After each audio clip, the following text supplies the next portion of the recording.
내가 직접 이렇게 같이 지낸 정치인 가운데서는 아마 김대중 대통령이 가장 나는 가슴에 와 닿는 분 중에 한 분인데, 그분이 야당 총재를 하면서 내가 그 당시에 종로에서 출마하는 국회의원이었습니다. 근데 상대를까지 아주 곤란하게 만드는 후보를 공천하지 않았습니다. 오히려 김영삼 대통령은 항상 이민우 뭐 이런 분을 그냥 거물들을 해서 나와가지고 팽팽하게 맞서게 만드는데, 이 형은 이종찬이는 국회에 들어와야 할 사람이다. 비록 여당이지만 이런 배려 같은 것이 있었어요. 그러니까 나중에 제가 내가 아주 가까워졌을 때 물어봤어요.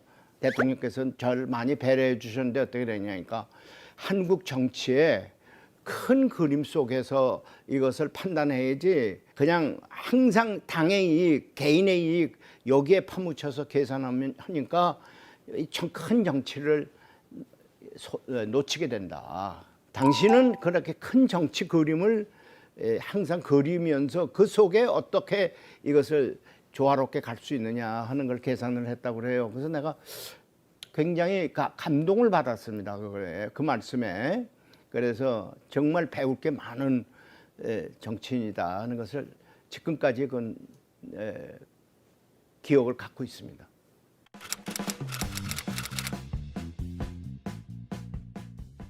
정보부에서는 계속해서 야당 지도자 플러스 알파로 뭐냐, 그 양반은 자꾸 친북 인사로 자꾸 몰았거든요. 뭐 사상적으로 좌익이다, 또 나쁘게 얘기하면 빨갱이다, 이렇게 자꾸 모으니까 그건 나는 부당하게 생각했어요. 왜냐, 그분의 여러 가지를 보면 뭐 노동정책이라든가 이런 거 보면 굉장히 진보적이긴 하지만은 그렇다고 그게 공산주의자에게 유리하게 하는 식의 것은 아니었다 이거예요. 내가 김대중 대통령에 대해서 제일 감동되는 것은 뭐냐면, 끝까지 한미 동맹 관계는 이걸 유지해야 된다는 소신을 가지고 있었기 때문에, 말하자면 빨갱이다, 좌편이다 이런 거는 나는 참 그렇게 생각하지 않았는데, 이상하게 그걸로 자꾸 몰아가니까 내 생각과 당국의 이 정책과는 조금 이반이 있었습니다.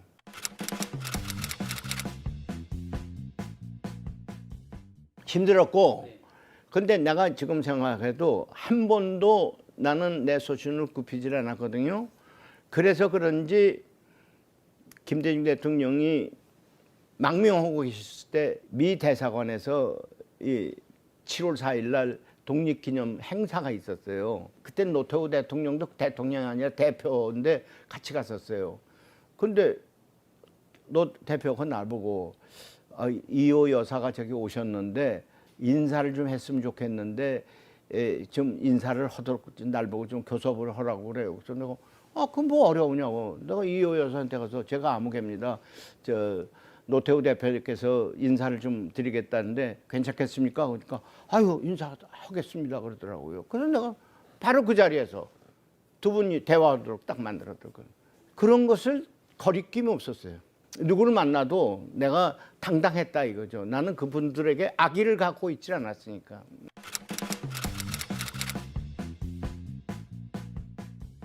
강창성 장군이라고 있었습니다. 그분이 민주당 후보 캠프에 있었어요. 그분은 내가 옛날에 모셨던 분입니다. 그런데 그분이 메시지를 보내왔어요. 김대중 대통령 후보를 좀 도와줬으면 좋겠다 그래요. 그래서 내가 가만히 생각하니까 내 힘으로는 이번에 당선되기가 어렵다고 생각을 했고, 만약 돕는다면 내가 김대중 후보를 돕겠다 이런 생각을 했어요. 그래서 돕겠다 얘기를 메시지를 전했습니다. 그랬더니 한광옥 그 당시 사무총장을 보냈어요. 그래서 내가 한광옥 우리 집에서 만나가지고 뜻을 전했어요. 그래서 이제 그러면 절차를 어떻게 했냐. 내가 갑자기 그만두고 이렇게 가면 이건 웃기는 식이 되니까 합당을 하는 절차를 갖추자. 합당을 거치면 후보는 하나밖에 안 되니까 그러겠다고 약속하고 갔어요. 그래서 그 구체적인 절차를 위해서 우리 사무총장하고 있는 장경우 의원과 한광호 의원이 서로 이 구체적인 절차를 좀 협의하라. 그러고서 난 지방으로 또 내려갔어요. 유세하러. 근데 그 장경우 의원이 오해를 해서 그랬는지 모르지만 하여간 저쪽에서 굉장히 이제 고자세고 항복하려면 하고 말려면 말아 이런 식이니 이게 우리 자존심이 되겠냐고 그래서 그러더라고요. 그래서 내가 할 마음이 없나 보다 이런 생각을 했어요. 그랬는데 강창성 장군이 또 메시지가 왔어요.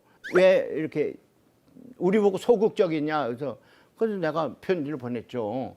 소극적이 아니라 그쪽이 소극적입니다. 그랬어요. 다음에 또 교섭을 시작했어요.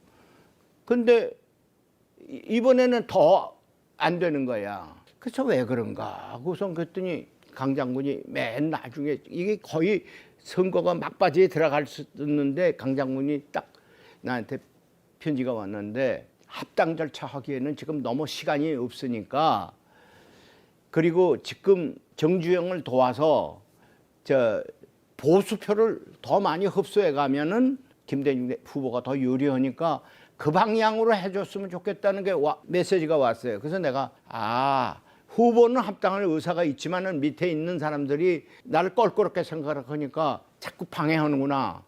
내가 그렇게 생각했어요. 그러니까 이쪽에서 냉큼 정몽준이가 찾아왔어요. 자기 아버지 도와달라고 말이죠. 그래서 내가 이게 다 뭔가 물밑 대화가 있었구나 해서 내가 그래서 정주영과 합쳐졌죠. 나는 표를 많이 뺏어갈 줄 알았어요. 왜냐하면 초원 복집 사건 같은 것도 난 났거든. 그런데 이상하게 안 되더라고. 1월에 이제 김영삼 대통령이 당선이 됐어요. 이미 김영삼 대통령 취임식 하기 전인데 정주영 씨하고 김대중 후보하고 둘이 만났어. 정주영 씨가 그 동교동을 찾아갔어. 그래서 나도 궁금해서 찾아갔지. 정주영 씨가 왔는데 무슨 회담이 있었습니까? 그러니까 나하고 정당을 같이 하자고 그러는데 자기가 거부를 했다 이게요. 그래서 내가 그랬어요. 왜 거부하십니까? 지금 김영삼 대통령이 당선됐는데 저기선 지금 막 이게 새가 불 커지고 있고 야당은 그냥 계속 짜부러지게 있는데 만약에 이렇게 되면 민주주의의 위기가 옵니다. 여당 혼자 우뚝 쓰고 야당은 없어져 버리니까. 그랬더니 그 양반이 뜻밖의 날 보고 그러더라고. 이혼은 약점이 하나 있어. 그게 무슨 말씀입니까? 그러니까 위기 관리를 할 줄 모른다고 그래. 그게 난 처음 듣는 얘기거든요. 그랬더니 딱 김영삼 대통령 세상이 되면 큰 소난이 난다. 그러니까 나는 캠브리지로 간다. 그러니까 날 보고 6개월간 해외 나가 있으라고. 난 그런 것까지 생각을 못했단 말이에요. 근데 와서 집권하자마자 국회의장 박준규, 김재순 다 토사구팽되고 막 박철원이 잡아놓고 막 그 소동치고 있었을 때예요. 그래서 내가 이 말이었구나 그래갖고 그러니까 그때부터 이제 준비해서 나 해외 나갔었어요. 그래서 해외를 나갔다가 그 당시에 우리 아들이 영국서 학위 공부하고 있을 때라 이제 마지막으로 아들 보러 간다고 영국을 딱 도착하니까 일주일 전에 김대중 대통령 후보께서 선생께서 런던 와서 강연하고 갔는데 강연 끝나고 나서 제가 아무개 아들이라고 얘기를 했더니 반갑다고 하면서 전화번호를 주더니 오시거든 즉시 연락하라고 해달라서 그리고 캠브리지로 올라갔다 이게요. 그래서 내가 전화를 걸었죠. 전화를 걸었더니 반갑게 해서 당장 좀 만나고 싶다고 그래요. 근데 그동안에 나는 뭘 했느냐 서울에서 아까도 얘기한 바와 같이 그냥 YS가 독판이고 야당이라는 건 존재가 없어요. 그 내가 이기택 민주당 보고 너희가 그래도 제일 큰 당인데 너희가 주관이 돼서 우리 같은 작은 것을 다 모아가지고 야당 행세를 해야지 야당이 그냥 쭈그러치고 가만히 앉아있으면 그게 무슨 정치냐. 그러니까 이 사람이 짬짬하게 잘 응하지 않더라고. 근데 그때는 정주영 씨는 겁이 나서 그만둬서 김동길 씨가 대리 대표 대리로 하고 있고 나도 그 당시에 조그만 정당을 가지고 있으니까 셋이서 합치면 그래도 꽤 있을 거란 말이죠. 그래서 내가 그거 하다가 해외 나갔으니까 그래서 내가 그때 캠브리지 올라가서 제가 지난번에는 잘못 도와드렸는데 한 번 더 나오세요. 제가 이번에는 선거대책본부장으로서 돕겠다고 그랬더니 아유, 나는 지금 포기한 상태니까 나한테 그런 말 하지 말라고 그러세요.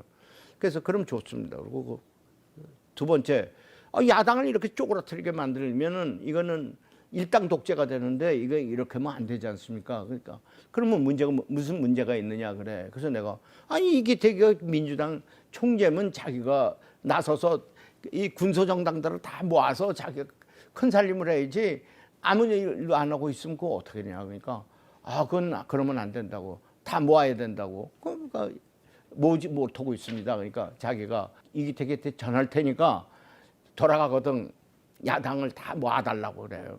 그래서 내가 속으로 이 양반이 1조는 안 듣고 다시 후보로 하겠다는 건 아니라고 그러고 야당이 커져야 된다는 주장은 오케이 하는 거 보니까 이분이 나중에 나설 마음이 조금은 있구나 이런 생각을 했어요.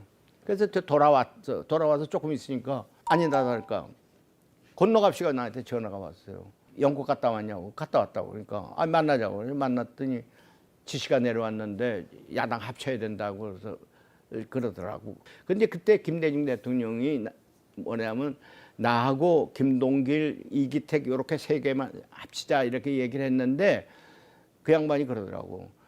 김근태라는 사람이 있으니까 그것도 합치고 박찬종이가 말을 잘 안 듣는 사람이지만 그것도 끌어넣으라고. 그래서 크게 만들어서 여당하고 견제해야 된다. 이렇게 얘기를 했어요. 그래서 그 얘기를 해줬더니 그때부터 이제 뛰기 시작했어요. 근데 역시 이기택 자기 그 기득권이 놓칠까봐 그런지 잘 안 되더라고. 그러니까 안 되고 있는 사이에 95년에 지방선거가 있게 됐어요. 그랬더니 김대중 대통령이 귀국을 했어요. 어느 날 딱 부르더니 경기지사 후보로 나가라 이게. 나 서울 사람입니다. 그러니까 무슨 소리냐 이게. 경기도에 우리 선영이 저 장단 아니에요. 파주 장단. 다 조사했다 이거예요. 김대중 대통령 나가면 조순 서울시장 이종찬 경기지사 이렇게 나가면 확 전국을 뒤집는다 이렇게 생각을 해요.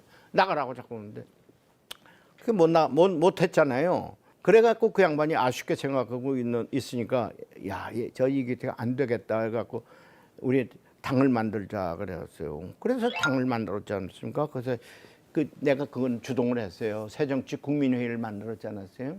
근데 신당 만드는 바람에 나도 떨어졌지. 왜냐 사람들이 야당을 깼다고 그래서 표를 안 주더만.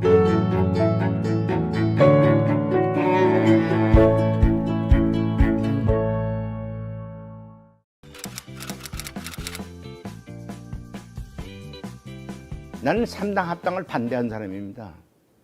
3당 합당을 왜 하느냐면 노태우 대통령이 선거 연설을 하면서 막판에 1년 후에 중간평가하겠다고 얘기를 했단 말이지. 그러니까 내가 중간평가를 이거 그냥 거짓말로 한 것이다 이렇게 얘기할 수는 없잖아요. 그 나는 여론조사를 해봤어요. 나는 그때 민정당 내가 정무장관이었습니다. 그래서 여론조사를 해보니까 유리해. 더군다나 88 올림픽이 성공을 했어. 그러고 나서 내가 노태우 대통령 보고 그랬어요.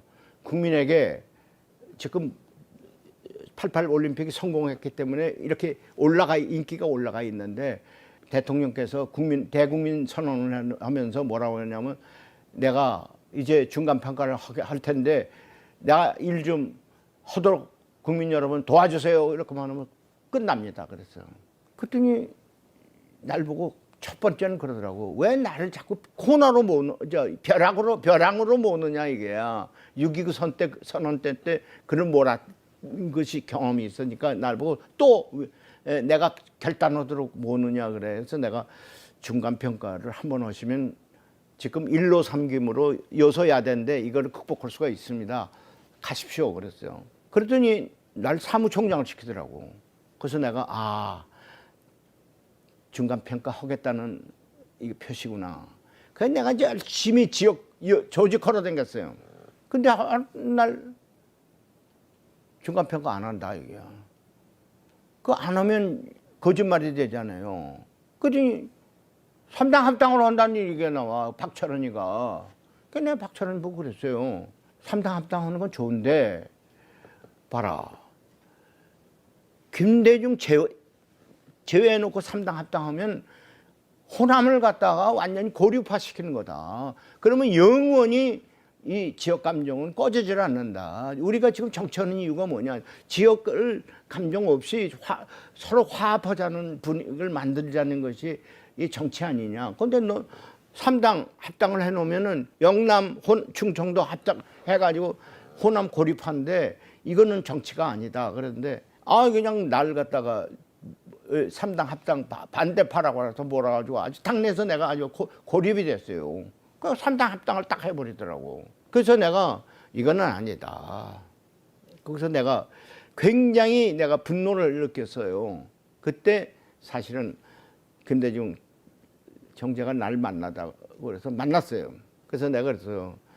저는 총재님을 돕고자 하는 것이 아닙니다.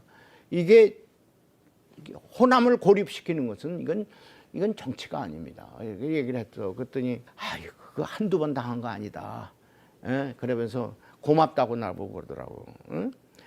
나는 사실은 이거는 정치가 아니라고 하는 것 때문에 말하자면 나중에 이게 연합을 하게 됐단 말이지.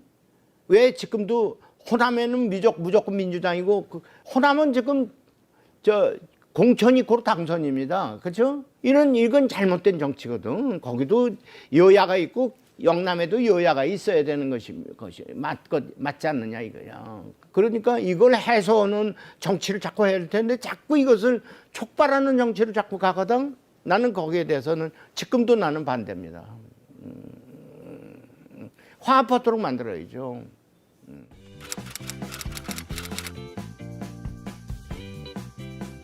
안 맞았어요. 그래서 내가 우리 새정치를 하자고서 10명이 결의를 했습니다. 나, 이 오유방, 이치호, 김현욱 이렇게 해서 10명이 우리 일치단결해서 이런 엉터리 삽당 합당하는 거 이거 우리 반대하자 이렇게 얘기를 했어요. 근데 이제 다들 이제 뿔뿔이 해지고 다들 포섭되고 그러니까 나중에 남은 거는 나하고 오유방만 남았지.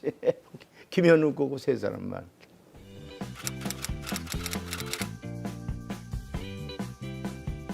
당에서 경선을 하는데 제일 처음에 우리는 박태준 씨 밑으로 가서 다 박태준 씨 옹립을 하자 이렇게 됐어요. 그래서 내가 노태우 대통령을 만나러 갔습니다. 그랬더니 박태준 씨를 전부 밀고 있느냐 그래요. 그렇다고.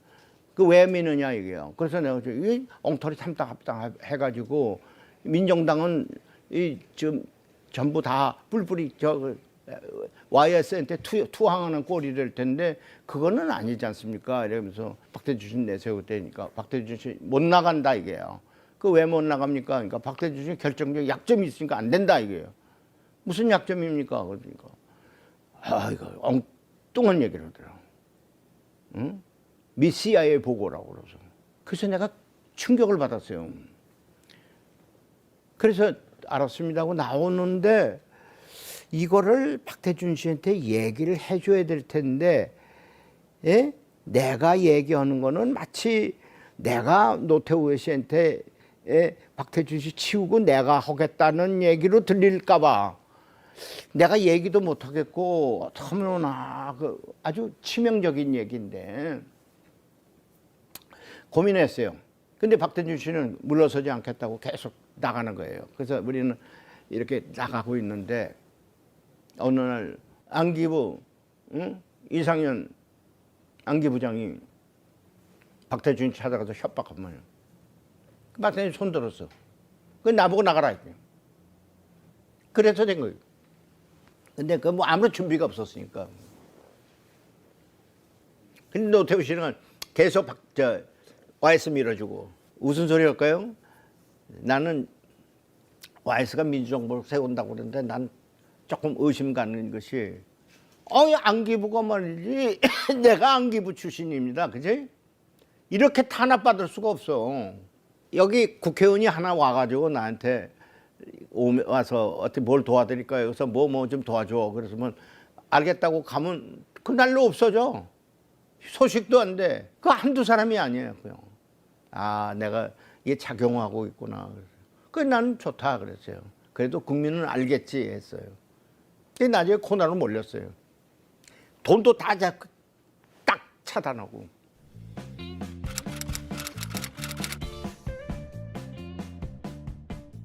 내가 사실 도울 마음이 있었어요. 강창성 장군이 편지가 왔었을 때 도울 마음이 있었는데 그 당내 사정 때문에 그게 자꾸 방해를 하는 것 같아. 내가 지금 생각하니까 방해를 했어. 응? 그러니까 그 방해한 사람이 누군지 내가 아는데 작은 정치인이다 이게. 큰 계산을 못하고 작은 정치만 한다 이게. 뭐야? 이종찬이라는 사람이 후보까지 올라간 사람이 여기 들어오면은 다음에 DJ 다음엔 저 사람이 임자가 되는 거지. 그럼 우리는 뭐야? 그렇게 견제하는 거예요. 내가 그건 이해를 해요. 그러나 작지. 작은 판도를 작게 보는 거예요. 그래서 나는 이제 정치 낭인이 될 뻔한 거 아니에요? 다행히 내가 김대중 대통령 도와서 정권 교체를 이루었었단 말이에요. 그 당시 정권 교체가 처음 나오는 거예요. 여야 간 정권 교체가 처음 이루어진 거예요. 그걸 내가 기적을 만들었단 말이지. 그러니까 이제 그걸로 내가 용기를 가지고선 계속 버텨 나온 거죠.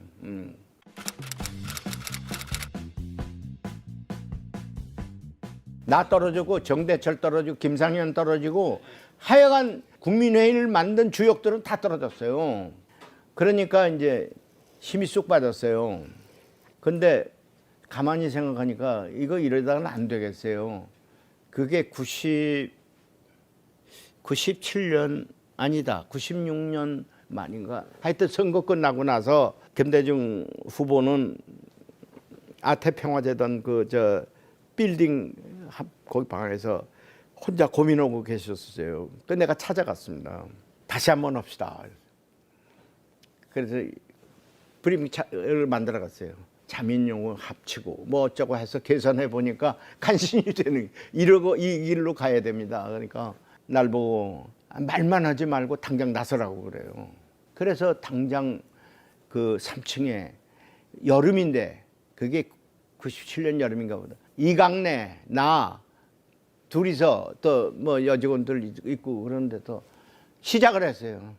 아무도 모르게 시작한 거지. 그래가지고서 이제 어떤 정도 결과가 나오면 이제 정세균, 박지원 이제 몇 사람만 몰래 불러가지고 검토회의를 한번 하고 그리고서 또 연구하고 또 하고 해서 했는데 8월 15일 날 제주도에 우리 각자 휴가 가는 척하고서 참 제주도에서 모여가지고 워크숍을 한번 했어요.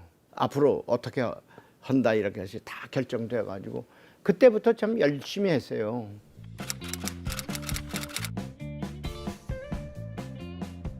다시 여당이 됐지. 예. 여당이 됐는데 제일 처음에 이제 당선이 됐어요.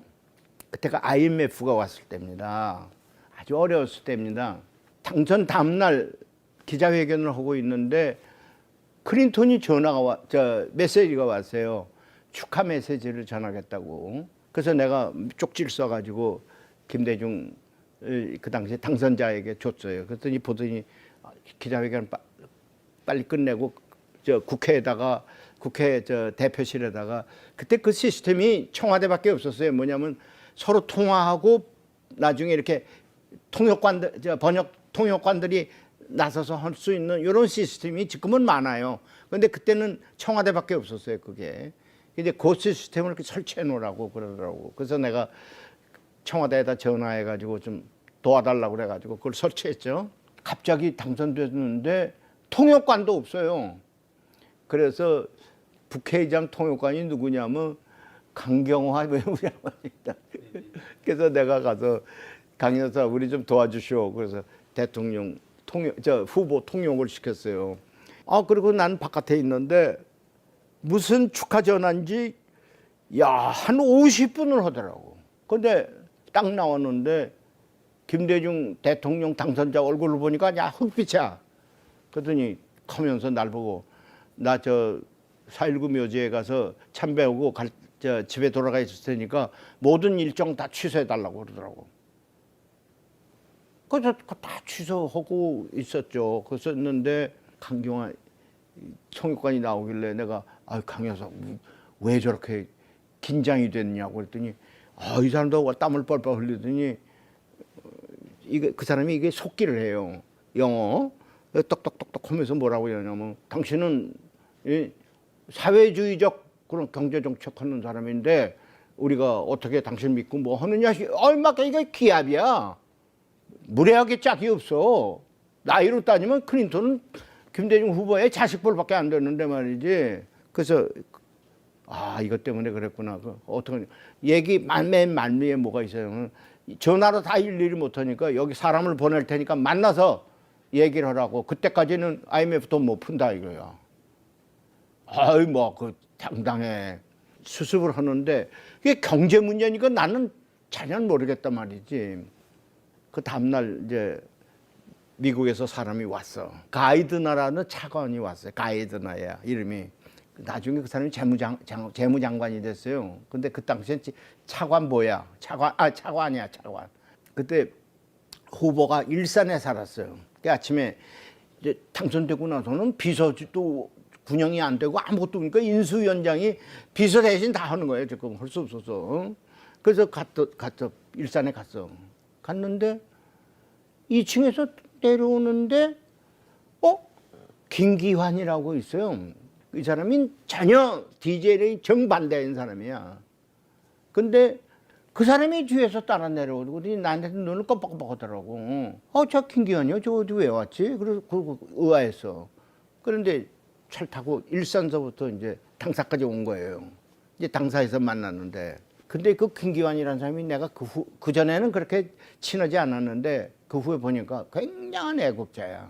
이 사람이 미국 워싱턴에 있으면서 그 사람이 영어 잘하고 아주 그 사람이 아마 세계은행에 있었던가 그런 사람인데 아주 능한 사람이에요. 뭘 질문할 건지를 다 파악해가지고 잊어버리더라도 왜 노란 종이 있잖아요. 거기다 대고 비행기 타고 오면서 이 모범 답안을 다 써가지고 왔어. 미국 사람이 좋아하는 모범 답안을 다 써가지고 왔어. 그래갖고 새벽에 이 사람이 DJ를 알 수가 없으니까 유재건이한테 전화해서 유재건 비서실장인데 둘이 같이 새벽 5시에 DJ를 깨워가지고 브리핑을 한 거야. 이런 질문이 나오는데 이렇게 답변하면 좋겠다고 말이야. 그래가지고 그러니까 내가 아침 7시쯤 가서 이렇게 했으니까 그거 따라 내려오는 걸 내가 모르고 저 사람이 여기 왜 왔지 이랬었잖아. 그래서 이제 차를 타고 갔어요. 저 DJ가 이렇게 앉아있고 그 가이드나 앉아있고 보스호스 주한미국 대사 앉아있고 쭉 보좌관들이 앉아있고 이쪽에 통역이 없으니까 유재건이가 대신 통역이 이렇게 앉고 또 이렇게 앉았는데 나는 좀 말석에 어떻게 하나 이렇게 보고 있는데 첫 번째 질문이 뭐냐면 나 그 말을 지금 잊어버리질 않아. 그게 첫 번째 질문이에요. 노동의 유연성에 대해서 어떻게 생각하십니까? 그러더라고. 근데 DJ가 말이야 이렇게 눈을 감고 있다가 딱 내가 국회의원 생활을 하면서 노동자들의 권익을 위해서 많이 노력한 사람이라는 건 알고 있죠. 그렇다. 그런데 이제는 국가 위기가 당해서 노동에 이렇게 경직된 노동 가지고는 이 난제를 풀 수가 없습니다. 그렇기 때문에 당연히 노동의 유연성을 내가 해서 그것이 결국은 노동자의 권익을 더 증대시키는 데 이바지할 것이라고 나는 확신하기 때문에 그 방향으로 갑니다. 딱 그러니까 이 사람이 얼굴이 그냥 환해져. 그러더니 무슨 질문인가 한마디 더 하더니 그날로 200억 불이 풀렸어. 응? 구슬심으로 온 거야. 내가 속으로 말이야. 200억이 풀리는 것까지는 좋은데 말이야. 아우 저기 자식 놈 같은 데서 일일이 예? 신문당하고 풀린 거지 아니야. 그런데 김대중 후보는 당선자는 표정 하나 안 뱉거든. 딱 어떤 면에서 김기환이가 써준 것보다 더 잘 풀었다고. 그래서 역시 이 양반이 이거 어제가 대단하다 이렇게 생각했죠.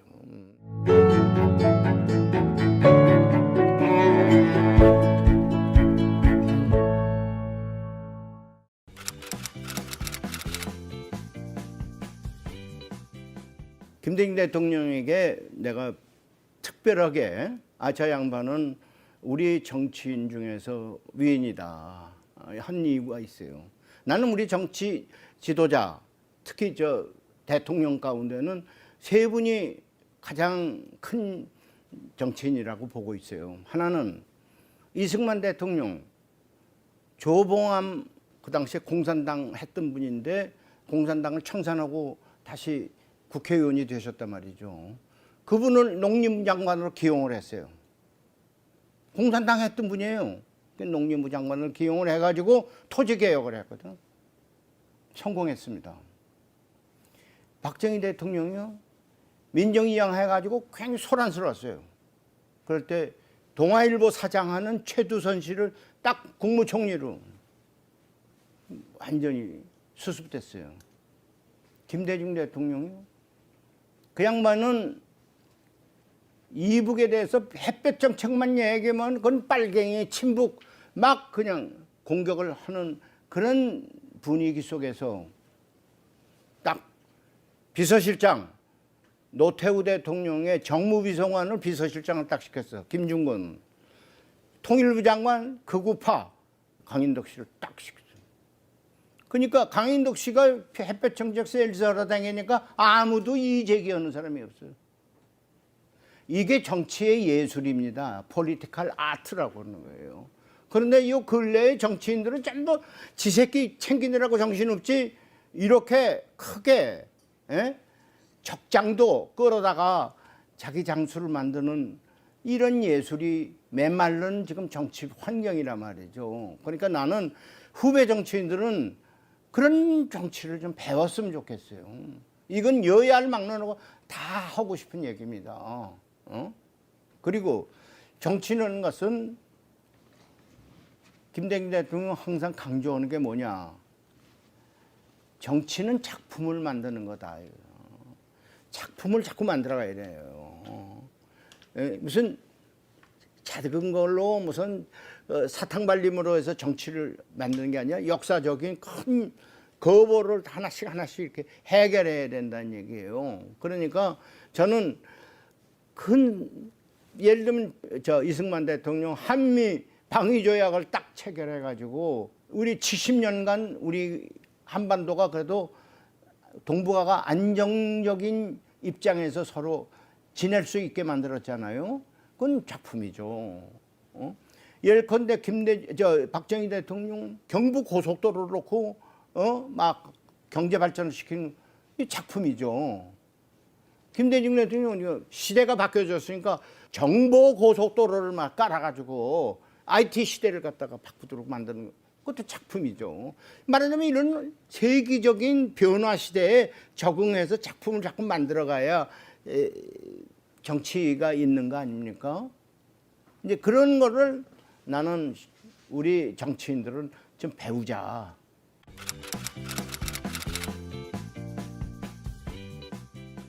제일 처음에 그 양반은 국가정보원이 과연 지금 같은 국가정보원이 필요하겠느냐 하는데 회의를 많이 가지셨어요. 저는 그랬어요. 대통령이 되셨는데 국가정보라는 거는 사실은 지금까지 잘못해왔기 때문에 무슨 야당을 탄압하고 이런 거기 때문에 이권 개입하고 이런 것 때문에 잘못 운영이 됐지 국가정보는 필요한 겁니다. 얘기를 했어요. 그 양반도 얘기해요. 그렇지. 정보는 국력이다 이거예요. 정보를 많이 가지고 있는 것이 나라의 튼튼함을 얘기하는 것이다 이거예요. 그래서 정보는 국력이라는 말을 그 양반 휘어로 쓰셨어요. 그게 우리 원혼이었습니다. 그 당시에는. 그래서 국정원 개혁의 문제에 대해서 내가 안을 내놨어요. 해외 정보 뭐에 가서 다 강화시키고 국내 정치에 개입하는 거, 이권 문제 이런 것은 전부 없앴어요. 대공수사는 강화시켰습니다. 제가 생각하는데 그러면서 이름을 국가정보원으로 바꿨고 특히 중요한 거는 영어로 문제는 뭐냐? National Intelligence Service로 바꿨어요. 그 전에 에이전시입니다. 에이전시는 뭐냐? 기관이야. 버티고 이런 것이 의미가 있는데 서비스예요. 국민에게 봉사하겠다는 거예요. 봉사하겠다. 그래서 NIS입니다. 지금 영어로 줄이면 바꿨습니다. 그리고 실제로 내가 잘못한 게 하나 있어. 첫째, 그 당시에 IMF 이후 때문에 금융기관들이 너무 산재에 있어서 굉장히 이게 취약하고 이제 파산 위기에 있었어요. 그래서 이걸 합쳐야 되겠어요.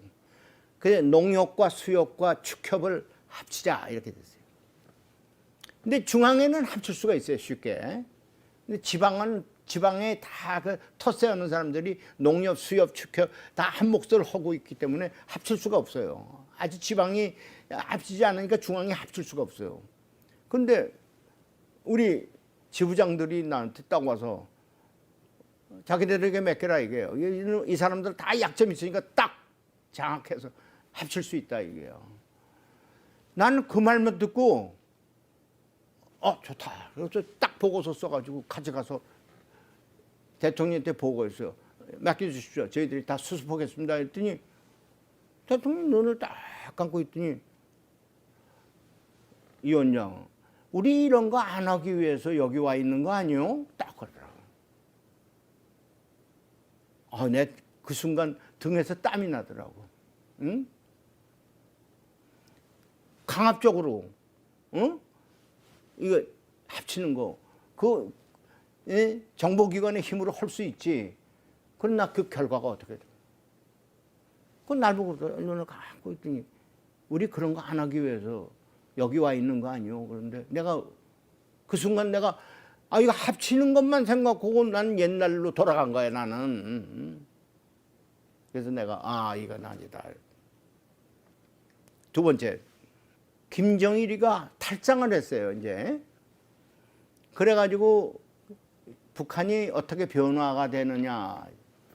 근데 우리 참모들은 전부 김정일이가 주석이 된다. 당의 주석이 돼. 국가 주석 된다. 막 연구소 보고서를 써서 막 올려. 근데 해외에도 뭐 그런 정보가 막 들어왔어. 그래서 나도 그런 정보를 다 종합해서 보고서를 하나 썼는데 나도 조금 찜찜해. 그래서 내가 우리 국장 보고 그 황장엽 씨가 여기 계신데 황장엽 씨 의견을 한번 듣고 오라고 그랬어요. 황장엽 씨 찾아가서 의견을 들으니까 황장엽 씨는 이 주석 안 합니다. 예? 왜 책임을 지려고 그럽니까? 누리기만 하면 되죠. 그럼 어떻게 됩니까? 이상한 직책 하나 만들 겁니다. 국방위원장 이런 거 만들 겁니다. 나는 우리 실무자도 그거는 처음 듣는 얘기거든. 그래서 보고서를 썼는데 위에는 국가 주석된다, 당의 주석된다고 쫙 써놓고 밑에 아주 작은 글씨로 황년여 씨 의견, 새로운 기구를 만들어서 장이 되고 국가 주석, 이제 말하자면 주석 대리는 최고인민회 상임위원장이 시킨다 이렇게. 그 보고서 올렸어요. 그 내가 가지고 갔어. 딱 에서 빼드렸더니 영문이 딱 보더니 눈을 딱 감고 가만히 나는 황장엽 씨에게 손들어주고 싶어 그러더라고요. 근데 두 가지 안을 다 보고 있는데 이거는 그냥 지나가는 말로 딱 한 것에 불과한데 딱 그렇게 판단하시더라고요. 그래서 내가 왜 그렇게 생각하십니까? 그러니까 북한 경제가 어렵지 않냐. 어려운데 왜 책임을 지려고 그러느냐. 책임은 다른 사람에게 맡기고 자기는 권력만 장악하면 됐지. 그래서 내가 한 방 먹었어. 정보 판단에서. 그러니까 그 양반하고는 재미가 있어요. 왜냐? 내가 정보 보고를 가져가서 보고를 하면 그냥 보고서 맞아 이렇게 남기는 게 아니라 딱 생각했다가 딱 찔른다고. 그 서로 토론한단 말이에요. 그런데 그 양반에게 장점이 있어. 그냥 넘기는 사람을 좋아하질 않아. 이의를 제기를 해요. 토론을 해서. 일컨대 그 양반의 최초의 통일이 3단계였습니다. 처음에 있다가 연합, 연방, 통일 이렇게 3단계예요. 그런데 어느 날 이용구 통일부 장관이 딱 갔어요. 그 양반은 2단계입니다. 연합밖에 없어. 그리고 통일이요. 그러니까 왜 연방을 빼먹었냐고 그러니까 이용구 그때 통일부 장관이에요. 연합도 지금 언제 될지 모르는데 연방이 되려면 몇십 년 걸릴지도 모르는데 그때는 그 사람들이 결정을 해야지 왜 우리가 지금 틀을 만들어서 그걸로 그렇게 가도록 자꾸 강제합니까? 그건 정책이 아닙니다. 연방이 될지 뭐가 될지 그건 그 사람들의 결정을 해야지. 33년 40년 우리는 그때 다 죽었는데 왜 우리가 틀을 만들어 놓고 그렇게 그 사람들이 글로 가도록 우리 후손들이 글로 가도록 합니까? 연합도 지금 들지만쯤이다 지금. 그러니까 우선 연합해 놓고 그 후에 어떤 일이 벌어지는 건 그 사람들이 결정도 하지 왜 우리가 미리 결정을 합니까? 그러니까 생각 못하고 그 말이 옳다. 그래서 지금 DJ 3단계가 없어졌어요. 그러니까 그거는 그런 건전한 토론을 해서 해야지 그렇게 경직된 대통령이나 경직된 지휘관이 아니었습니다. 나는 그게 굉장한 덕목이라고 봅니다. 대통령은 보고받고 그냥 다 그렇게 가고 안 되고 찔릴 걸 찌르고 토론하고 거기서 해담을 찾아야죠.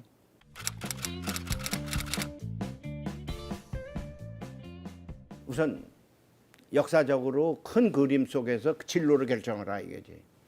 그 진로를 결정하고 나서 국민들에게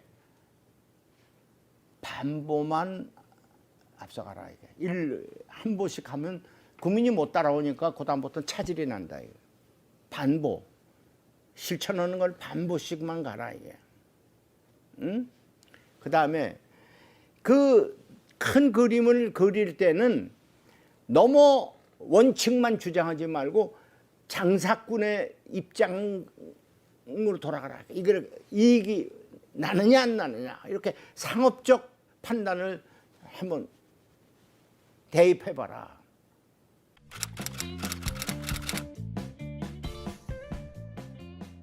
삼김이 있어요. 김영삼 서울대학교 졸업하신 분입니다. 김종필 서울대학교 중퇴해가지고 사병생활 하시는 분입니다. 김대중 서울대학교 근처도 못 간 목상밖에 졸업하지 않은 분입니다. 그런데 이 지식 또 이 토론 또 이런 정책 결정 세 분이 거꾸로야. 고등학교밖에 목상 나온 사람이 제일 우수하고 그다음에 JP가 중간에 퇴학하는 사람이 그다음으로 우수하고 대학 졸업한 사람들이 아무것도 없고. 그러니까 나 얘기가 꼭 무슨 대학을 졸업을 해야 현명하다, 능력 있다. 이 얘기만 들어도 이건 아니다 이거요. 목상밖에 안 나왔지만은 언제나 고민하고 문제를 해결하려고 그러고 자꾸 판단하고 이런 사람과 이게 중간에 어중간하게 대통령 대학을 나왔지만 그래도 노력한 사람과 대학을 완벽하게 나왔지만 아무것도 공부 안 하는 사람과 차이가 나는 거죠. 재밌죠? 응? 그런 분석한 사람이 없어.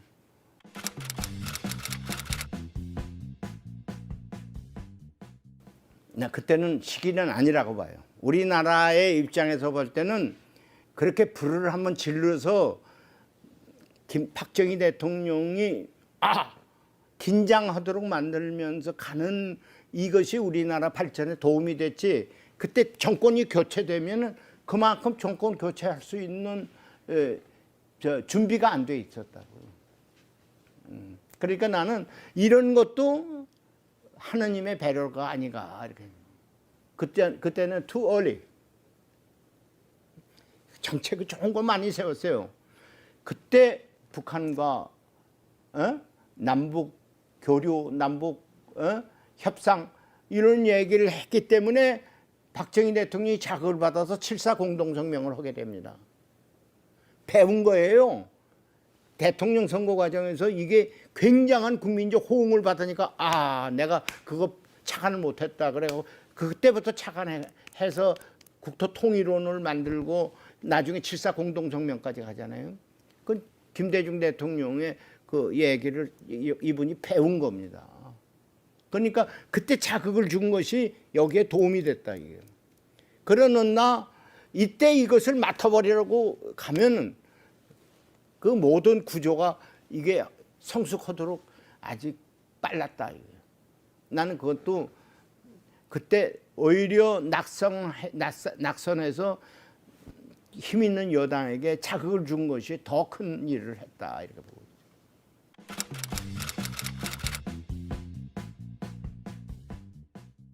그때는 내가 지금 생각하는데 IMF까지 와가지고요. 누구도 그것을 수습할 수 있는 지도자가 없었어요. 김대중 대통령이 IMF 수습할 때도 적장을 자기 장수로 썼어요. 누구냐? 김용환이라고 국민회의인데 그 사람이 박정희 대통령이 재무장관 한 사람이고 아주 유능한 경제관료입니다. 이현재가 한 콤비예요. 그걸 다 기용하지 않았어요. 그래갖고 수습하지 않았어요. 그러니까 말하자면 상대방에 있는 장수들을 다 자기 수하로 끌어서 이 위기를 해소했단 말이에요. 예? 그래서 우리가 김용환 씨 놀려줬잖아요. 아이고 이제는 김대중의 복심이 됐네 그러잖아요. 근데 그 사람이 자기가 모셔본 분 중에서 제일 유연하다 이렇게. 그러니까 IMF를 해결할 수 있는 건 그 사람이 그때 IMF 해결하는데 말하자면 직책은 안 맡았어요. 근데 그 사람이 전부 자기가 데리고 있던 사람이 누구야? 이현재, 진념 이거 다 자기가 데리고 있. 그때 다 제 역할을 하지 않았어요.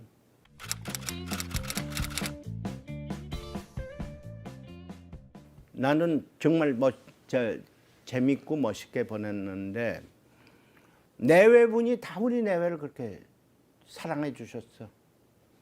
그래서 나중에 이호 여사도 북한을 갈 때 많은 사람이 동반하기를 기대했는데 이호 여사 우리 집사람 딱 데려갔다. 하나만 데려갔다.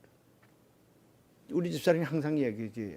김대중 대통령에겐 배울 점이 많다고 나보고도 그런 점은 좀 배워야 된다. 왜냐면 뭘 하나 설득을 하려면 불러요. 우리 내외를 불러. 같이 밥 먹고 아침에. 예? 그러면서 거기서 얘기를 다 한다고. 그럼 참 그분의 페이스에 말려 들어가요.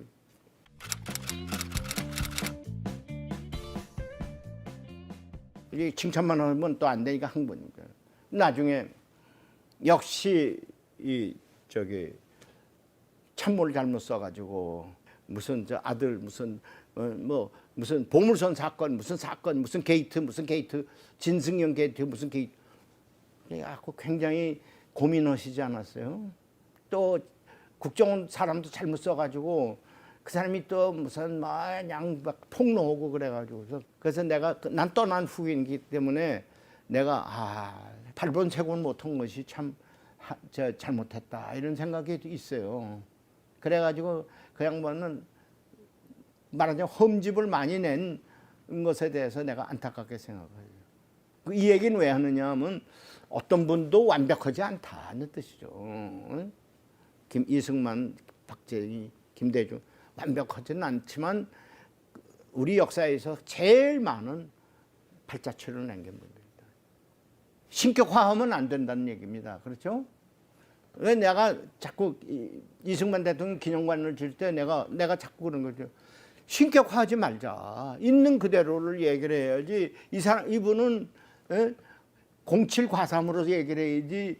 이 사람은 저 공만 있지 관은 없는 것처럼 만들면 이건 그 기념관이 실패한다. 내가.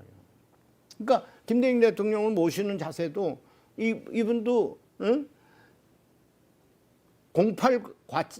09 과일이라도 과일이 있다 이 얘기예요. 신이 아니다 이거지. 그런 점도 우리가 딱 이 큰 흐름 속에서 묻혀서 가지만은 그런 것도 인간이기 때문에 약점이 있다.